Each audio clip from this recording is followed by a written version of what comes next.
Puji Tuhan, Shalom, selamat pagi, salam sejahtera bagi kita semua. Bapak, Ibu, Saudara dimanapun berada.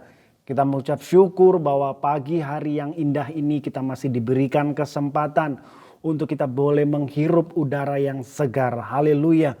Mengelengkapi sukacita dan mengawali hari yang indah ini, kita mau kehidupan kita disegarkan oleh kebenaran firman Tuhan yang akan saya beri sebuah judul, yaitu awasilah dirimu. Langsung saja kita buka Alkitab kita di dalam Roma 14 ayat yang ke-17.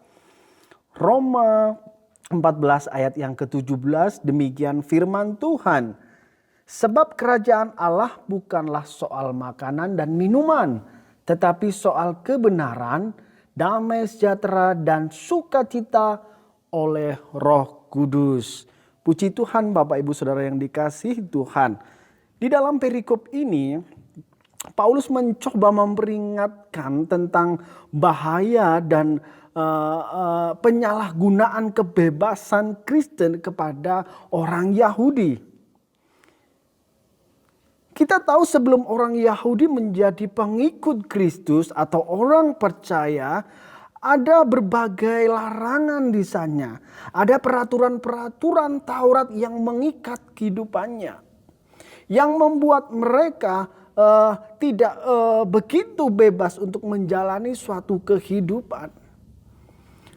Mungkin itu tentang makanan dan minuman. Mungkin itu tentang suatu yang najis atau yang tidak najis. Atau peraturan-peraturan hidup yang lainnya yang sudah mereka terima sebelumnya.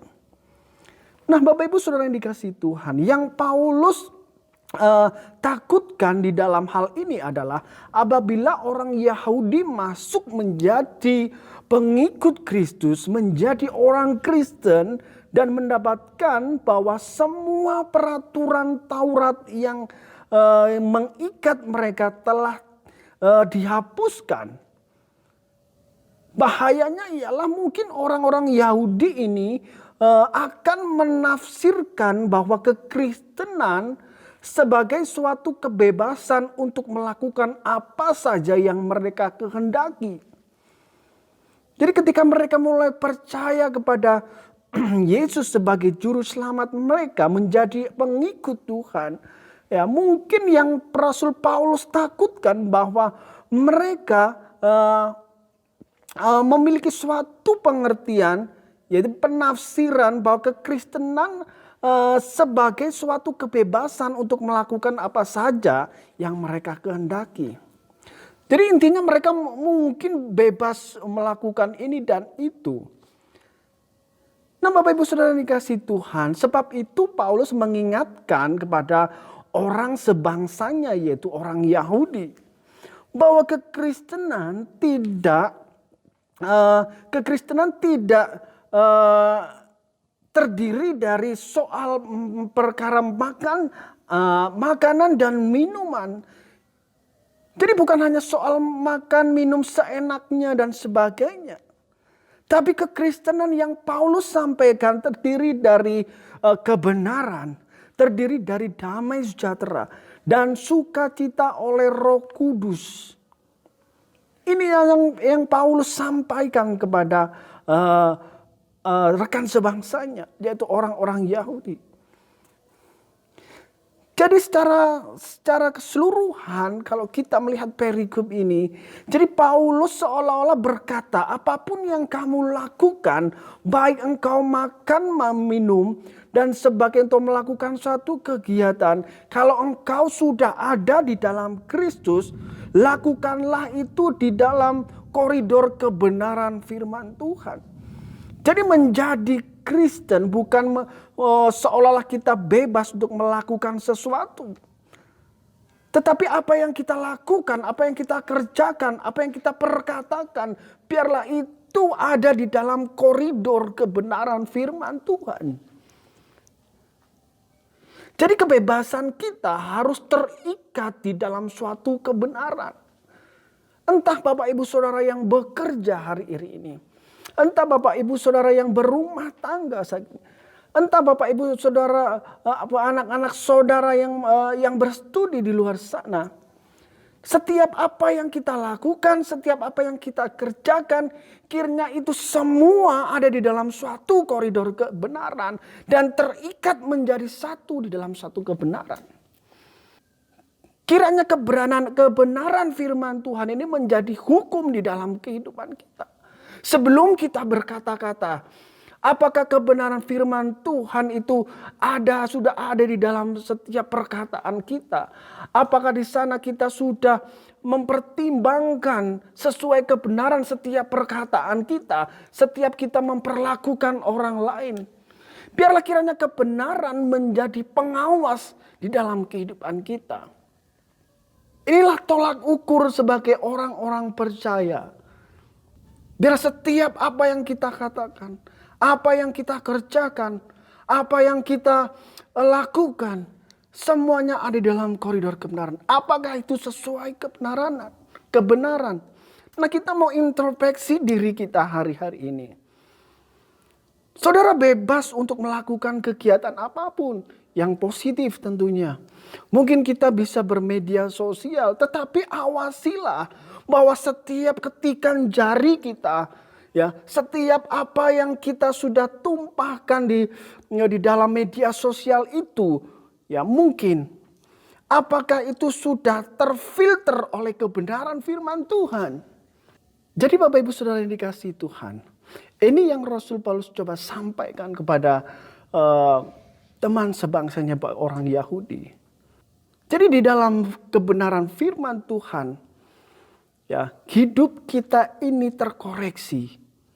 Selanjutnya, bukan hanya di dalam kekristenan itu hanya sekedar makan minum dan sebagainya, tetapi kebenaran dan selanjutnya damai sejahtera. Dalam kondisi apapun, dalam keadaan apapun, entah saudara bekerja dan sebagainya, sebagai warga kerajaan Allah, kita ini harus berusaha menciptakan suasana damai sejahtera di lingkungan kita. Di dalam pekerjaan, di dalam pelayanan saudara. Ciptakan suasana damai sejahtera.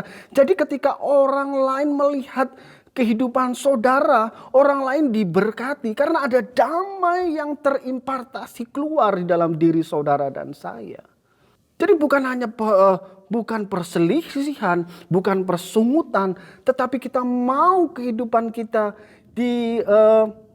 kita menciptakan suasana damai sejahtera di lingkungan kita. Apakah itu mampu, saudara? Apakah kita mampu melakukan semuanya itu? Apalagi kita mungkin bermusuhan mungkin dengan atasan, kurang cocok dan ini dan itu dan sebagainya. Tapi ingat, kita punya Roh Kudus yang ada dalam kehidupan kita, yang memampukan kita untuk kita menciptakan suatu damai sejahtera. Ada Roh Kudus, ada buah-buah Roh yang tinggal di dalam kehidupan kita sebagai orang percaya di dalam Tuhan. Nah, puji Tuhan Bapak Ibu Saudara yang dikasihi Tuhan, pesan firman Tuhan hari ini. Jadi kehidupan kekristenan kita bukan hanya soal perkara makan dan minum sesuka hati kita. Tetapi soal kebenaran. Kehidupan kita harus terus kebenaran itu biarlah menjadi hukumnya. Kiranya kebenaran menjadi pengawas kita. Kiranya kebenaran firman Tuhan menjadi tolak ukur ketika kita akan melakukan berbagai macam kegiatan di dalam kehidupan kita. Dan kita harus pintar-pintar, kita harus pandai-pandai membangun diri, berusaha menciptakan suasana damai sejahtera di dalam kehidupan kita. Roh Kudus memampukan kita, Roh Kudus yang akan terus memampukan ketika di dalam kelemahan kita. Mari berdoa bersama saya pagi hari ini. Bapa yang dalam surga, kami mengucap syukur karena Tuhan mengasihi dalam kehidupan kami.